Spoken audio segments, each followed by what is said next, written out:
Welcome to the Growth Mode Podcast, where real conversations fuel real business growth. Hosted by Nina Labbe, media strategist with Salem Surround. Get ready to listen, learn, and grow. This is Growth Mode. Sometimes the greatest business lessons don't come from textbooks. They come from setbacks, hard decisions, and learning how to rebuild when things don't go according to plan. My guest today knows exactly what that looks like. Joining me is Brent Garrett, president of Sirius Plumbing and Air Conditioning, author of 30 Days to a Better Business, founder of the Skilled Trades Coach, and creator of the Better Business Program. Brent has spent decades building, leading, and coaching businesses. And along the way, he's learned some powerful lessons about leadership, financial discipline, sales, culture, and what it really takes to move from simply working in your business to leading one with purpose and clarity. Whether you own a business, lead a team, or simply want to grow professionally, I think you're going to get tremendous value from this conversation. Brent, thank you so much for joining me on Growth Mode. I'm so excited to have you here. Thank you so much, and I'm excited to spend time with you and your listeners. Awesome. Well, let's start at the beginning.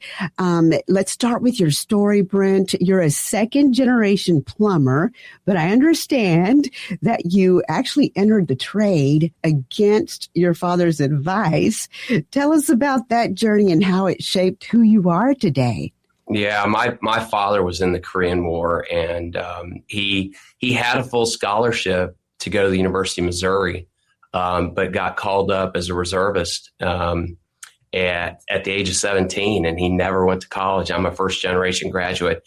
But I will tell you that I started in the plumbing business at the age of 12 on the end of a shovel working for my dad. So we never owned a business together. We never worked in the family business. He was a drill sergeant, and we probably had a little different view on that. But I just have a lot of respect for the things that he did and what he provided for our family. And when I told him after getting an accounting marketing degree that what I wanted to do long-term was start my own plumbing and air conditioning business on my own from scratch, it was one of the few times that I saw him get emotional. And then he got angry. A little different kind of emotion. Yeah, he wasn't happy to hear that. He didn't understand, why would I go into a business that he saw as something that had no real growth or career path for somebody who go to college. Wow. And I looked at it as a huge opportunity. Yes. Because it's a great business. So, here I am at 61, started at 26, and we're still going strong, just right on the other side of that wall. 30 hardworking folks at Sirius, and I own a business. I don't run it anymore. I get to coach the coaches. I love it. Awesome. Yeah. You started young, right? And you built Sirius Plumbing and Air Conditioning into, what it is today.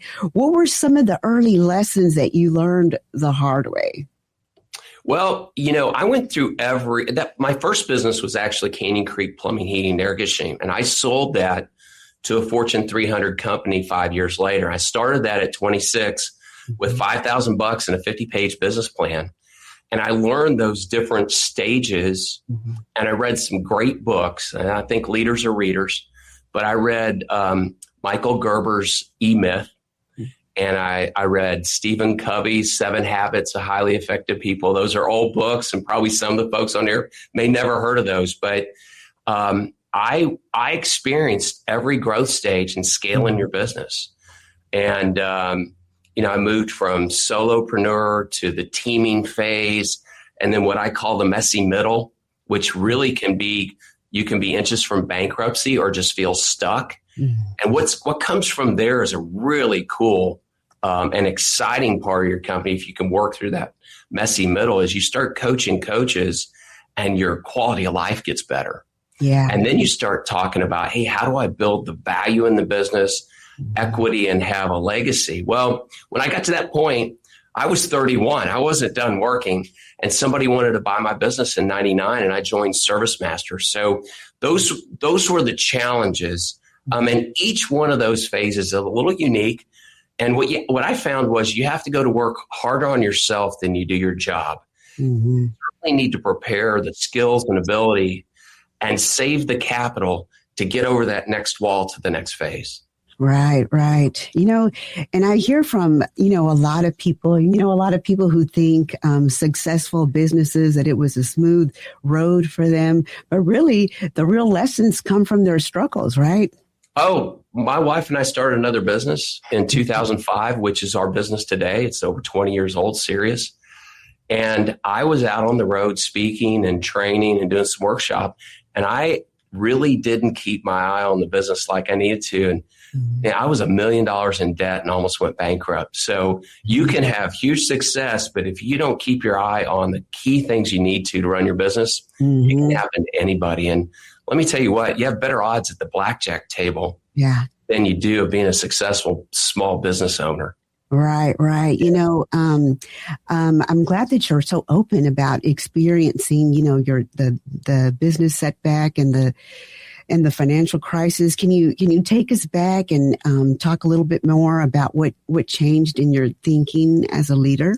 Yeah, and you're probably referring to the first part of my book, because I get real honest with everybody. No matter how much or how long you've been in business, things can happen and we're going to have problems. But I came back off the road. I was on the road about 120 days a year. I'd come in on Monday and Friday and check in on the business. I thought everything was great.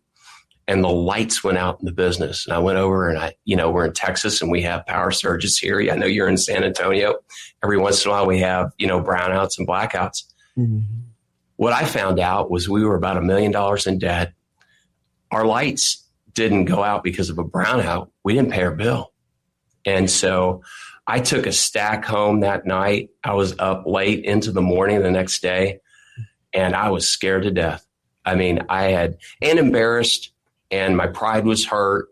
Mm-hmm. But I'm going to tell you something that happened in that. I was really struggling with my core values, and that was God, family, and work, and in that order. And I had kind of put work and some other priorities, and my kids were 4 and 6 at the time. And I just sat down and said, you know what? My priorities gotten out of line. I will tell you now, looking back, that was really tough, and sales saved us from that. But I realigned my priorities for my family, for the business, and what the business was going to be. I put my bags on the floor. I said goodbye to speaking, training, traveling. And we have had a lifestyle business for the first 15 years. And we had a blast raising our kids. They're 26 and 29 now.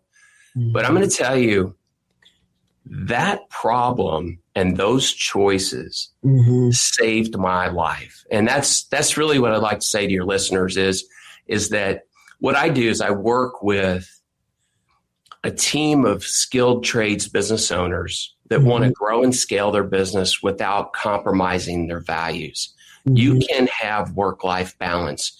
You can run your business.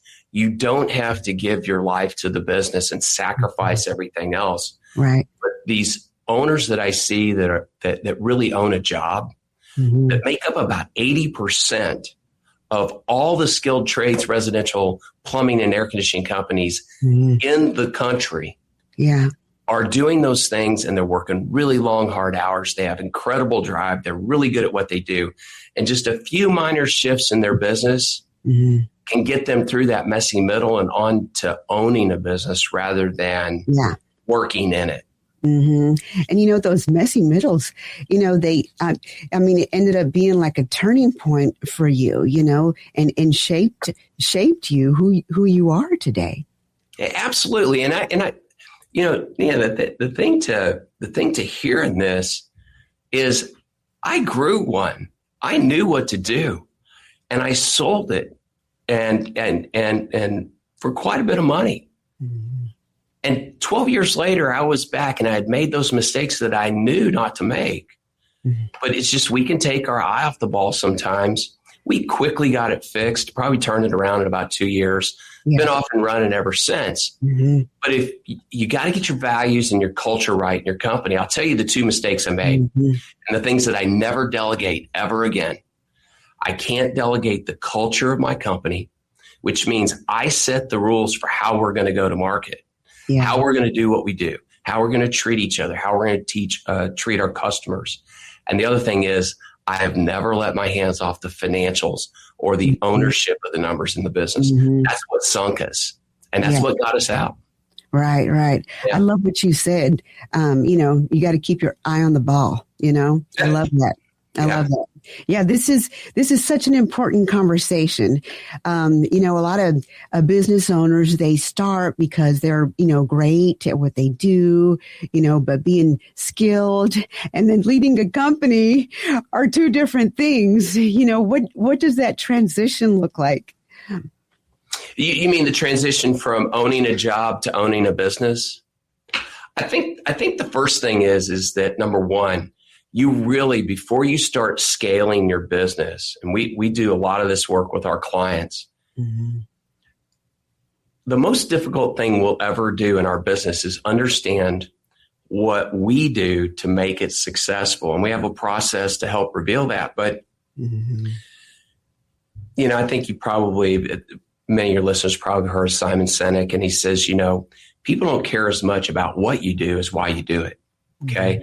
And so the first thing you as a business owner have to understand and get in touch with is, why do you do what you do? And in our business, our why is we make lives better for our teams first, our customers second, and our vendors third. Everybody's got to win. Yeah. And so that sets the culture, because if your team doesn't know what the culture or understand it, then you can't scale your business in the same direction. You'll have misfires.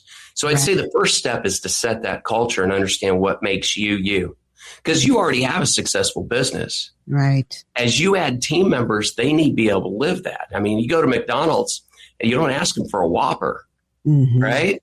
They make a quarter pounder. You have to make sure that your team understands what your why is.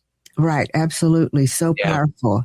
Let's talk about why so many businesses struggle. So, especially in the trades, they find themselves overwhelmed or stuck, despite, working incredibly hard. Why do you think that is? Well, we've got AI and Gemini. They can give you those answers, but I'll go ahead and give them to you, because they really boil down to about 3 or 4 things. One is,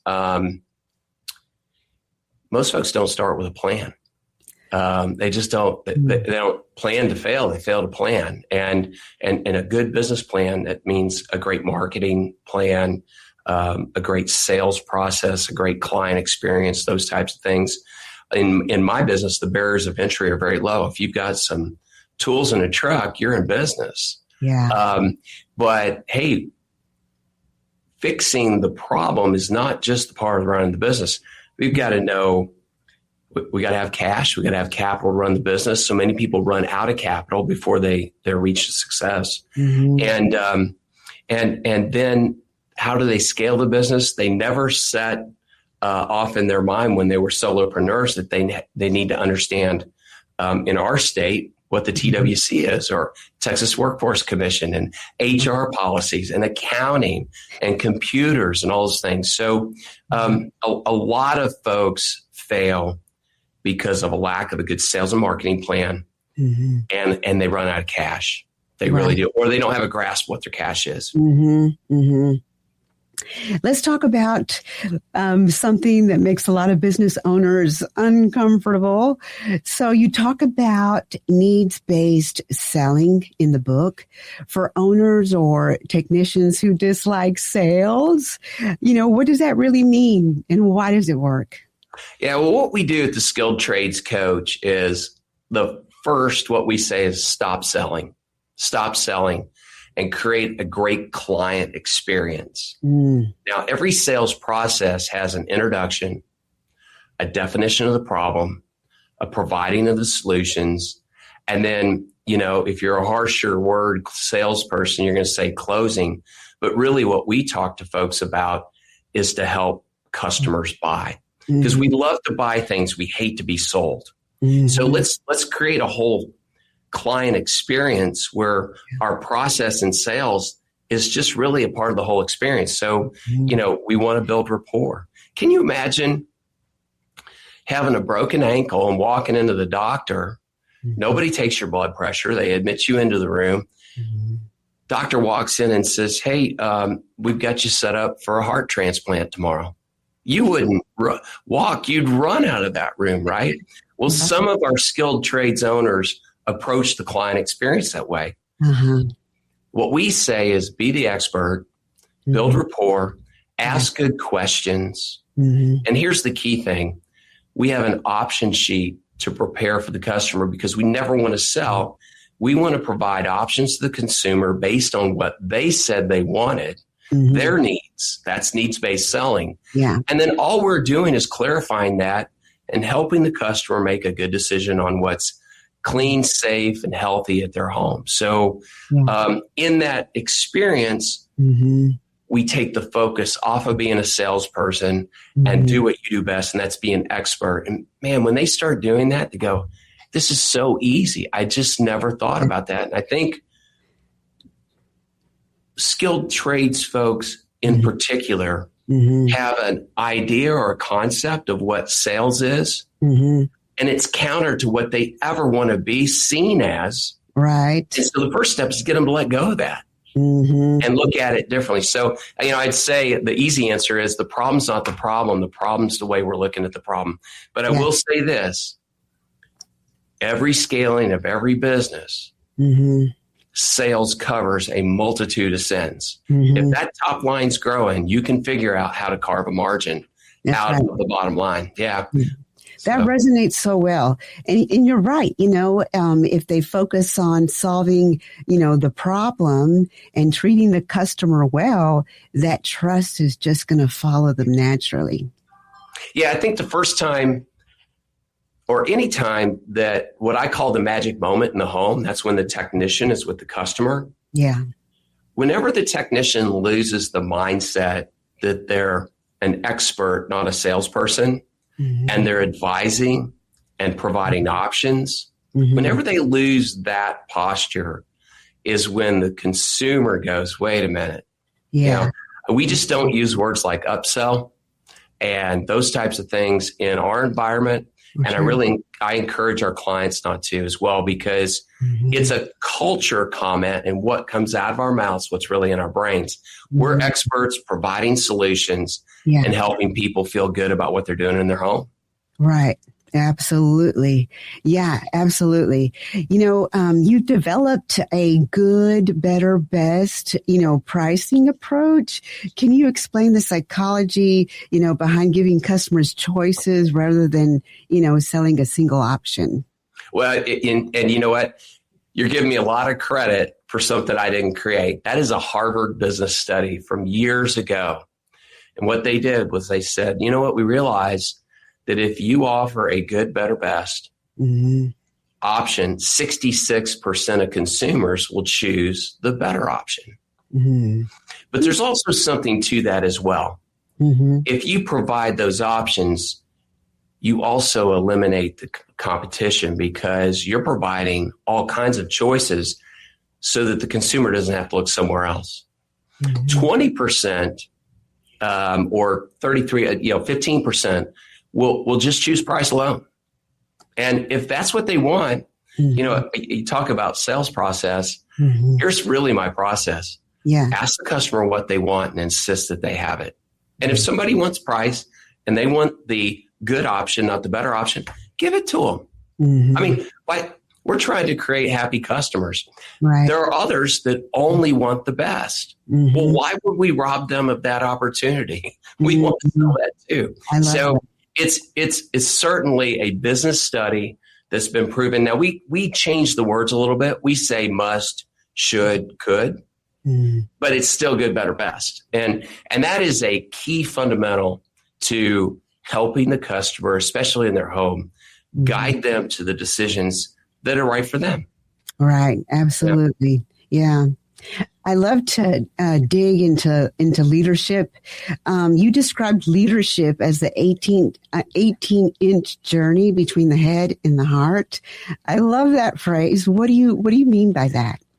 Well, we're not a family business, but we're a caring business. Okay, we can't be all mission and no margin, but we also are a company that has values like work-life balance. We don't work on Sunday. We do work Monday through Saturday, but we have a staggered schedule. We don't run emergency calls. Our customer knows that. We want our team members, and I don't call them employees. They are a part of a team. Best idea wins. And what we want them to do is to take that and pass that on to the customer. Yeah. And so we know that we're only as good as our team, and we want team members that want to make lives better too. Mm-hmm. And so if the team's not right, then the customer can't win. Mm-hmm. But a leader who only deals with textbooks and letter of the law and doesn't have a personal relationship with their leaders in their company, that's it. We know what we have to do, but we also have to communicate in a caring manner. Mm-hmm. I would tell you that the way we approach it is we focus on progress, not perfection. Mm-hmm. We're not going to focus on the one or two things that you're not doing well. Yeah. Those are things that we can improve on. Mm-hmm. We're highlighting what you're doing well, and we're working from. But most importantly, we're not a yell and scream environment.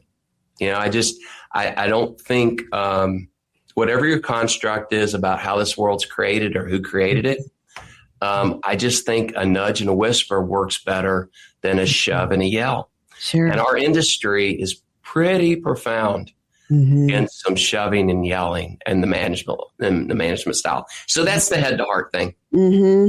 You were talking about teams earlier. You compare, business ownership to managing a championship team. Can you talk about, talk about building an outside team or a circle of trust? Who belongs on that team and why does it matter? Are we talking about the outside or the inside team? Both. Okay. Yeah. Let's start with inside team. As you scale your business, you can't set your overheads. If you are a solopreneur and you're moving to the teaming phase, it can't look the same as it does when you own a business. I like to say I coach the coaches, but I coach a couple of key people in our business, and there's a big responsibility for them. But if we're in the teaming phase, the internal team, I've got to have somebody who, look, we answer the phone. Mm-hmm. That voice is the first smile they hear over the phone. Yeah. And that's got to be right. So at the teaming phase, I need that. And I need somebody who's a go-to on the operations side. As we scale through, you're starting to build an accounting team. You're starting to build a leadership team by department. So as you scale your business, and that doesn't always look like just one person doing one job. Yeah. Sometimes as you're scaling and moving through, you need to wear different hats. Right. Here's the key I want to make for the owner and the leader. What we do with our clients is we take off the hats that don't fit best for them first. What happens is for that leader is they feel so much better because I'm trying to think about, hey, you know why I'm not an accountant? I have an accounting background. I don't like doing accounting work. I've got the knowledge of it. I wanted it. But sitting down and moving this stack over to here is no fun to me. Well, I had to do that at a certain point. But that was one of the first hats I got off. Yeah. As you do that, that's when the owner starts moving through the messy middle. And they start getting really excited because they're doing what they love. Yeah. And they're doing what they, for some people, it might be they want to stay in the field and do the work. Well, that's great. Start hiring people around you to do the other stuff. Yeah. Now, the external team, much, much more important for the leader. Okay. We're talking about who's your banker. How do you secure your capital? Who is your attorney? Who's going to steer you in the right direction? and your accountant. Those are the top three. Right. Absolutely. As you grow and scale, guess what? You have a new problem. Mm-hmm. In our business right now, we don't look at marketing or recruiting like an expense. It's an investment, and it's something we do every day. Because as you grow, you're going to have to bring in outside firms. Marketing is a big deal in your business. Really successful businesses, top 15%, on the average, are spending somewhere between 8 and 12% on their marketing plan. Well, most skilled trades folks don't grow up in the business and wake up one day and, I think my skill set's marketing. Right. Well, let me tell you what, your marketing plan, and your marketing rep, your accountant, your banker, your attorney, those are your outside team members, your recruiters. They are just as important as your inside team. Right. Gotcha.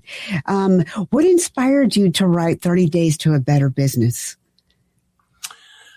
I love that. Well, when I put my bags on the floor and I made that decision that I was not going to be a suitcase dad, I said, if I ever start doing this again, because I was keynote speaking and workshop training, and it was hard to say no to that because I really enjoyed it, and it feeds the ego some.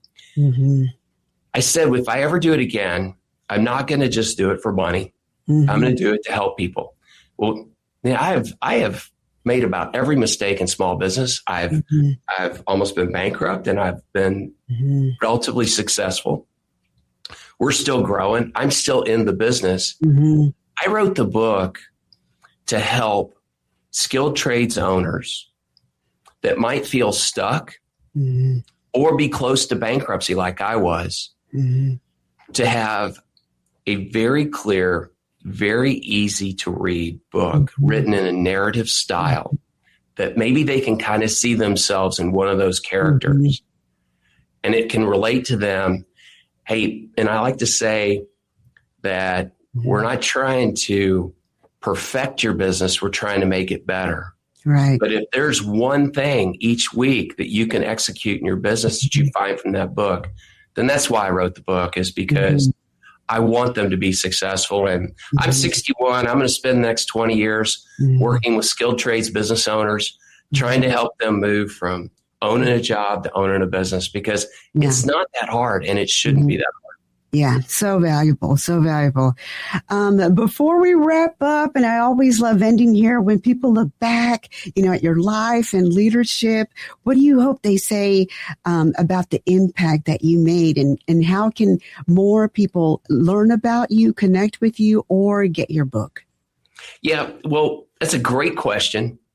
And we started off talking about culture. And what I had to learn about myself is what I really enjoy doing is making lives better. And that's our why. So whether it's our real estate business or, our operating businesses or the coaching business, I hope they say someday that I made somebody's life better. That's our why. The way to find us, I'm at BrentGarrett.com. And we just scheduled our fall and winter dates for our retreats. I'd just say that if any of this resonates with you, have a free conversation with me. Go to the website, book a conversation, because I certainly am not doing it for free, but I really want to help people get better. So the first step is to have a 30-minute conversation. Won't cost you a thing. You can sign up for it, and I'll send you a free ebook of 30 Days to a Better Business if you have a chat with me. If I can help you, I will. If not, I promise you'll come away with some things that can make your business better, like the next day if you execute them. Yeah. Brent, thank you so much, and for sharing such valuable wisdom with us. I know so many people are going to get, so much value out of it. And I would say back to you, thank you. You're providing a great service to small business owners, and you're doing a great job. This is a very well-run podcast, and I just can't thank you enough. And we're fellow Texans, so hopefully we'll cross paths someday. That's right. Thank you. And what I appreciated most about this conversation is that it simply wasn't about, business growth. It was about leadership, resilience, accountability, and learning how to build something sustainable without losing yourself in the process. We talked about hard lessons, financial discipline, culture, leadership, and what it means to move from technician to operator to true business leader. And I know so many business owners listening are going to walk away encouraged and equipped, by what you shared. If you enjoyed today's episode, make sure to give it a like, a comment, and subscribe so you never miss a conversation designed to help you grow. And if you're a business owner or a marketing leader looking to strengthen your visibility or connect more effectively with your audience, I'd love to help. We even offer a Get Found, Get Heard package that combines organic SEO with targeted radio to help businesses build trust, drive traffic, and generate real results. You can reach me anytime at growthmode@salemsurround.com, or you can call me 210-526-3626. Until next time, keep pushing forward and stay in growth mode. Thanks for listening to the Growth Mode podcast with Nina Labbe. Stay connected, keep learning, and keep growing. Don't forget to like, subscribe, and share. And we'll see you next time on Growth Mode. Want to grow your business online and on the air? Right now, when you sign up for a 6-month organic SEO campaign at $3,100 a month, we'll include a free radio schedule 1 week per month for 6 months to help kickstart your visibility. That's a $5,000 value in radio advertising designed to drive awareness and leads from day one. Don't miss it. Email Nina Labbe at growthmode@salemsurround.com or call 210-526-3626 to learn more.